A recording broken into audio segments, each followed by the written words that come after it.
It's not my music. I don't come from the ghetto. It doesn't speak my language. And I said in print many times, hip hop does not belong in the Rock and Roll Hall of Fame, nor does opera, symphony orchestras. How come the New York Philharmonic doesn't get the rock and roll? Because it's called the Rock and Roll Hall of Fame. But he shot back and said, no, it's the spirit of rock and roll. Okay, fine. So Ice Cube and Grandmaster Flash and all these guys are in the Rock and Roll Hall of Fame. I just want to know when Led Zeppelin's going to be in the Hip Hop Hall of Fame. Mm. Oh, you can't do that. Oh, really? No. Music has labels because it describes an approach. Mm-hmm. By and large, rap, hip hop, it is a spoken word art. And you put, beats in back of it and somebody comes up with a musical phrase, but it's verbal. Ice Cube and I had a back and forth, and, he's a bright guy and I respect what he's done. It's not my music. I don't. And rock and roll ain't your music neither, if you want to be technical. Because who invented rock and roll? How did it develop? Who developed it? In the 1940s and 1950s, it formed from a mix of blues, gospel, and rhythm and blues, and country music, but primarily by black musicians in the South, like Chuck Berry, who helped define the rock guitar sound with songs like Johnny B. Good, which set the blueprint, and wrote lyrics about teen life, cars, and school.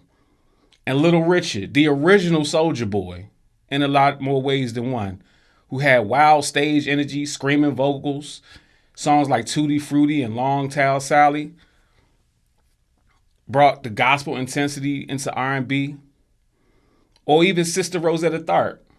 That's a name you don't hear enough. She played the electric guitar in the 30s and the 40s. She mixed gospel with rhythmic swing, and she influenced Elvis, Chuck Berry, and others. And then you got your man Elvis. And what did Elvis do? Elvis was the first Eminem or Vanilla Ice, or however you want it. He brought rock and roll to the mainstream with white audiences. He combined his black musical styles with country influence and became the genre's biggest early star. Because back then, what the white people was doing was country western music. Now, granted, country western did get incorporated into it as well, but no. The same people that you saying don't belong in the Rock and Roll Hall of Fame, their grandparents and their great-grandparents was too busy creating the rock and roll music that even has a Hall of Fame right now. Now, I'm not even saying he's 100% wrong, but I think it's tone deaf. Racist, maybe, but definitely tone deaf. When you say something like, I'm not from the ghetto. Listen, let me explain something to you. Hip hop is about more than being from the ghetto. Hip hop might have been born out of the ghetto, but those same ghettos are the same environments that invented the music that birthed your beloved rock and roll music. And Gene Simmons, legendary bassist, Kiss band, they've done a lot of great stuff. I'm not taking nothing away from them, from their career, from their accomplishments. But this conversation, this the way that he's breaking it down, it does to the untrained ear sound like he's belittling hip hop or he's talking down on hip hop. And at the surface level, he's not talking down on hip hop, but his tone, the way that he is, it does come off a little bit dismissive, especially when you say, I'm not from the ghetto, so I can't relate. Because what you're doing is you're stereotyping hip hop into one thing. What if we said, I don't listen to rock and roll because I'm not a devil worshiper? I don't eat the heads off of bats. I don't worship Satan. I don't take satanic baths, blood oaths.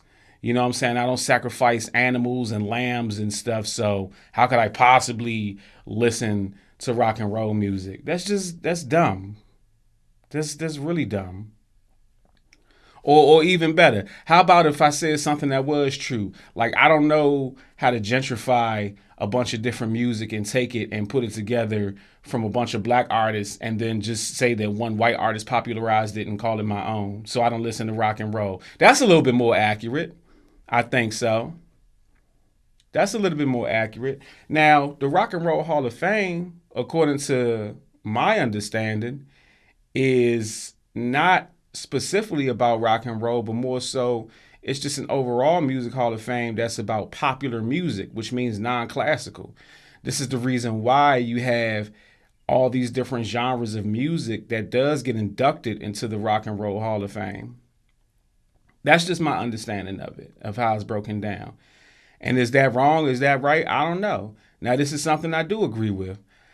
I think that, and it might sound a little chaotic because now it starts to spread the music out more. I think if you're going to have just a generic music hall of fame, I think that that's important.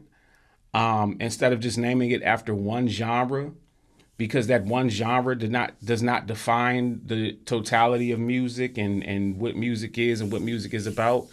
But also, if you're going to do it by genre, yes, I think hip hop definitely deserves its own Hall of Fame. That is just as big, if not bigger, than rock and roll. I mean, let's be honest. Rock and roll music has not been the most popular brand of music for the last, 30, 40 years now? It's been losing popularity. Hip hop music is probably the most popular genre on planet Earth right now. And if it's not right now, it's not anymore, but at one point it was. Definitely the most influential, because every other genre of music that is out there has heavy hip hop influence infused in it, which hip hop is influenced by a bunch of different other genres of music. You know what I'm saying? Funk, rock itself, drum and bass, just going back to the 70s, like the records that Kool Herc and them was taking and putting together to create the genre. But even just going forward throughout the years of what hip hop has became, like it's a bunch of different musical influences that all goes within it, as well as hip hop influencing all these different musical genres. So I'm sorry.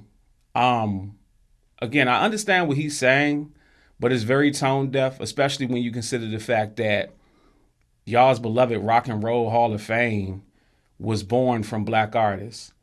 And if you're saying hip hop doesn't belong in the Rock and Roll Hall of Fame, cool.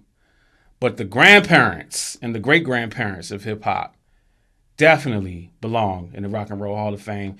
Guys, let me know what you think in the comments section.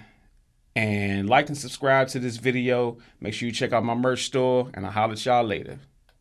If I had a machine that could travel through time, I would go back some years with a Mac and a 9, 2 Uzis, with a few grenades in my hand, AKs, HKs, more Ks than the Klan. That's fuck racist. A nigga gonna do against me with a musket. I'm talking about them days they would stone you in public.